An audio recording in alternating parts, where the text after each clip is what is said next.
수도권 신흥 격전지로는 반도체 벨트가 떠오르고 있습니다. 여야가 모두 전문가를 투입하면서 민심 잡기에 나섰죠.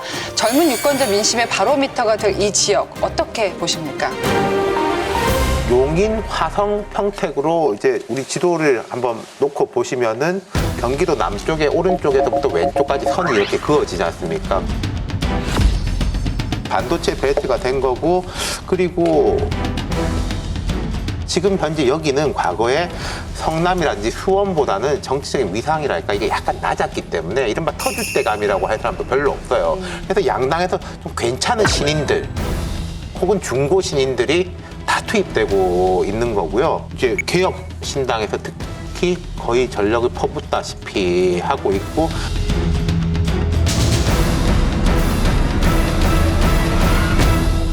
화성 같은 경우에는 원래 민주당의 초강세 지역인데 여기 이제 이원호 의원이 탈당한 부분이 이제 3자 구도에서 어떤 화학적 작용을 일으킬 것인가. 네. 그리고 국민의힘에서도 화성 을에는 이제 이준석 대표의 뭐 대항마라고 해야 되나요? 한정민 후보. 연구원. 네. 동탄에 이제 10년째 거주한 그런 진짜 제3자가 볼 때는 볼만한 선거가 펼쳐지는 거고. 그리고 젊은 인구가 많은 곳이에요. 평균 연령이 34세, 38세라고 하는데 네. 그래서 이준석 대표가 그 젊은 그 30대 남성 그 유권자들을 보고 들어간 거잖아요. 그런데 이준석 대표가 얼마나 변수가 될 수 있을까? 저는 큰 변수가 되지 않을 거라고 봅니다. 제가 볼 때 이 대표가 여기에 대해 약점이요. 동탄이라고 하지 않습니까? 화성을이 젊은 여성들이 많은 곳이에요. 이 대표의 제일 약점이 그럼요. 20, 30대 여성. 그렇습니다. 이거든요. 이 부분에 대한 벽이 되게 두터울 것 같다. 그런 느낌은 들어요. 네. 그래서 제가 계속 얘기를 했는데 뭐라고 얘기하셨어요? 저거 젠더 걸들이지 말고 세대로 가라. 네. 왜냐하면 젊은 세대인데 되게 부부거든요. 근데 부부라는 건 대개는 남자와 여자로 이루어져요. 네. 50%는 여자인데 이 50%를 배제하고 뭘 하겠다는 거냐 도대체.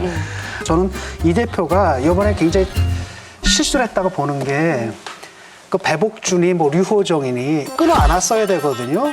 나 생각 다르다. 하지만 우리는 같은 당에다 같이 하겠다. 우리 그다음에 서로 싸우는 게 아니라 우리 대화하겠다. 이렇게 가면은 남녀를 가리지 않고 젊은 세대, 쉽게 말하면 산업화 이후에 정보화 세대의 새로운 정치를 하겠다는 이걸 세울 수가 있는데 또 후퇴를 해가지고 맞아요. 숨어버린 거죠. 저 진중권 교수님하고 한 3년째 방송하고 있는데 진중권 교수님이 저 조언했는데 말 안 들어서 잘 된 사람을 본 적이 없어요. 그렇구나. 그리고 이준석 대표, 뭐 정봉주 의원, 뭐 이현주 의원 한번 결과를 두고 보죠. 이준석 대표의 입장에서 생각해 본다면 진짜 굉장히 고심이 컸을 거예요. 정말 거꾸로 물구나무를 서서라도 이번에 원에 진입하지 않게 되면 정치인으로서의 앞으로의 진로랄까 이런 게 뭐 거의 없다시피 하다 뭐 좀 세게 얘기하면 이제 그럴 수 있기 때문에 본인이 이제 노원이 선거구 획정에 의해서 이제 병이 없어졌잖아요. 그리고 이제 TK에 대해서도 김종인 위원장은 자꾸 TK를 얘기를 하시는데 지지율이 0%가 나왔단 말이죠.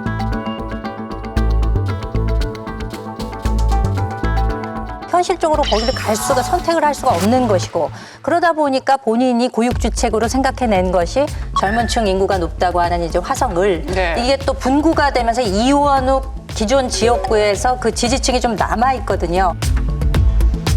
그러니까 그것까지를 포함해서 모두 모으면 혹시 가능성이 있지 않을까라고 생각하는 것 같은데 이준석 대표와 연이 없는 사람이 아니잖아요, 제가. 이준석 대표와 연이 없는 사람이 아니잖아요, 제가. 그렇죠. 이준석 대표가 어떤 연이 있으세요? 발탁한 대변인. 영입이 아니라 오디션에 앉아가지고. 그렇기 때문에 뭐 마음속으로는 응원도 뭐 애증의 관계랄까? 뭐 그런 것이 있는데 결과는 어떻게 될지 좀 염려스럽습니다. 자, 이제 충청으로 가겠습니다. 충청은 역대 선거에서 스윙보터 역할을 해온 지역입니다. 이재명 대표가 수도권을 찾을 때 한동훈 위원장은 충청권을 찾으면서 표심 잡기에 나섰는데요. 현재 충청 지역 민심 어떻게 지켜보고 계십니까?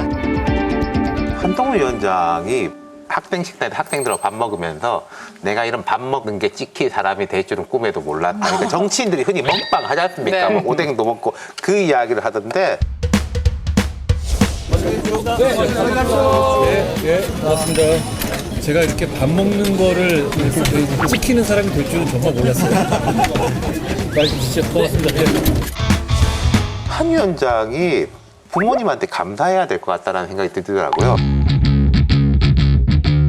2년에 넓게 펼쳐놓는 게 여기저기 되게 이사 큰 부산, 다니셨더라고요. 춘천에서 태어나서 강남에서 자랐는데 초등학교 때는 충청도에 살았고 저희 아버지는 춘천 소양로에서 사시면서 춘고를 다니셨습니다. 어머니는 홍천 사람이셨죠. 그리고 저는 군 생활 3년을 모두 강릉에 있는 18 전투 비행단에서 했습니다. 누구에게나 어떤 장소를 생각하면 기분 좋아지고 마음 편해지는 장소가 있잖아요. 저에게는 강원도가 바로 그런 곳입니다. 저는 부산을 너무나 사랑합니다. 저는 지난 민주당 정권에서 4번 과천을 당하고 압수수색도 2번 당했었는데요. 그 처음이 바로 이곳 부산이었습니다. 그런데 저는 그 시절이 참 좋았습니다. 저는 그때 저녁마다 송정 바닷길을 산책했고 서면 기타학원에서 기타 배웠고 사직에서 롯데 야구를 봤습니다. 제가 기억나는 어린 시절 대부분을 청주에서 보냈어요. 그래서 제가 청주에 오는 것이 너무 기분이 좋았고 평소에 제가 이렇게 다니는 거 우리 어머니가 별로 연락 안 주시는데 청주에 간다고 하니까 어머니가 연락을 주셨더라고요. 저에게는 아주 각별한 곳입니다. 옛날에 안철수 강세 현상이 있을 때 부산의 아들 여수의 사위였거든요. 그런 식으로 팔도 뭐 이런 게 있는데 그게 되게 강점인 것이고 또 이게 인기가 좋으니까 그게 먹혀 들어가는 것이고 충청 같은 경우 지난 총선 때 보면은 외곽 농촌 지역, 고령층 지역은 국민의힘이 국지적으로 이겼습니다만은 가운데 쪽 도시 지역은 뭐 충남북 할 거 없이 거의 전패를 했는데 지금은 분위기가 많이 달라진 것 같고요. 그러니까 외곽 지역에 원래 셌던 데는 그대로 세고 네. 그리고 도심 지역에 있어서도 지금 청주라든지 천안, 아산 같은 경우에는 충청권의 성격과 수도권의 연장의 성격이 있습니다. 반도체 회사들, 전자 회사들, 대기업들이 쭉 청주까지 라인을 타고 내려오는 게 있기 때문에 그 부분에 있어서도 뭐 상당히 싸움을 하고 있는 것 같아요. 그래서 한동훈 위원장이 격전지 요충지로 생각했기 때문에 갔다. 지금 한동훈 위원장이 첫 번째 행보 있을 때 빅데이터 시스템을 만들었다. 누가 저한테 자랑을 좀 하더라고요. 우리도 이제 한다고. 4년 전에 민주당은 했거든요. 지금 보면은 전통적인 문구로 치면은 우리가 경부선 이렇게 보는 거예요. 부산, 대구, 대전 하는 건데 청주 이렇게 간 거에 보면은 국민의힘에서 그런 부분의 시스템도 4년 전보다는 많이 좋아진 것 같아요. 천안, 청주를 연 이틀을 갔잖아요. 천안도 세석 모두 민주당 석권.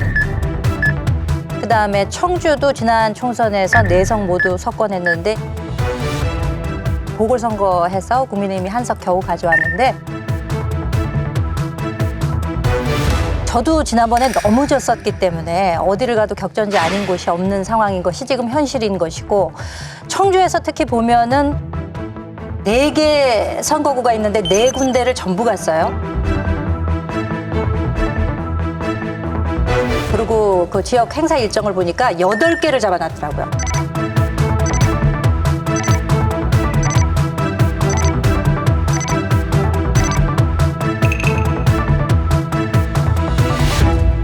그리고 그 중에 특히 그 육아맘들과의 간담회를 했는데 그 아이를 이제 안기도 네. 하고. 애기한테 이제 안경을 아예 줘버리더라고요. 그 안경 벗은 노출된 얼굴의 모습을 한동훈 위원장이 보여줬는데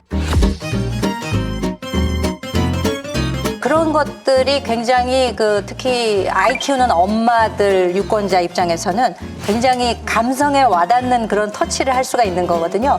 그리고 사실 어딜 가든 뭐 시장이나 이런 데 가면 굉장히 구름대처럼 많은 분들이 오시잖아요. 그렇게 이제 대면 접촉을 했을 때 그게 굉장히 어려운 거예요. 더군다나 아침부터 밤중까지 그런 일정이 있다고 하면은 소화할 수 없는 일정들을 지금 소화해내고 있는 거거든요. 그러니까 본인이 온전히 소모되겠다라고 한 것을 지금 실천적으로 보여주고 있는데 과연 이것이 이제 선거 결과에 어느 정도 연결이 될지는 좀 지켜봐야 될 것 같습니다. 국민의힘에서 가장 많이 기대하는 곳이 충청 지역이에요. 그 수도권이라든가 영호남은 크게 반전이 일어날 가능성이 없다고 보고 있어요. 근데 충청도가 28개 의석을 갖고 있는데 거기서 민심이나 여론조사 추이를 보면 국민의힘이 반전을 일으킬 수 있는 가능성이 제일 높다고 기대하고 있어요. 그래서 뭐 한동훈 비대위원장이 충청권을 자주 방문하시는지 모르겠지만 한 가지 우스갯소리에 가까운 얘기가 이상민 의원이 대전에서 출마를 하는데 이번에 탈당을 해서 국민의힘으로 왔잖아요. 예. 그 아시잖아요. 이상민이 가는 곳이 승리하는 곳이다. 그 열린우리당에서 당선되시고 자유선진당에서 당선되시고 이번에 이제 또 다시 민주당에 왔다 당선되고 다시 이제 국민의힘으로 왔잖아요. 인간풍연계라는 여의도의 그래서 별명이 이번에 있으시더라고요. 당선되시면 예. 육선이 되시는 건데 그래서 이상민 의원이 충청도에서 과연 대전에서 당선되는지 한번 지켜보십시오. 그 당선되셨으면 그다음에 이제 국회의장까지 하셨으면 국회의장까지 의장을 하셨으면 하시겠어요. 좋겠어요. 의장감이 참 많습니다. 국민의힘에 선거만 잘 풀리면 속으로만 생각하시는 분들이 참 여럿 있는 것 같아요. 왜냐하면은 그 국회의장이라는 건 어차피 하게 되면 탈당을 해야 되는 거 아니에요? 탈당을 어차피. 해야 되고 좀 중립적으로 운영할 수 있는 그런 분이니까 네. 모처럼 좋은 결과 받아가지고 국회의장까지 좀 하셨으면 좋겠습니다. 그러려면 국힘이 일당이 돼야 되는데.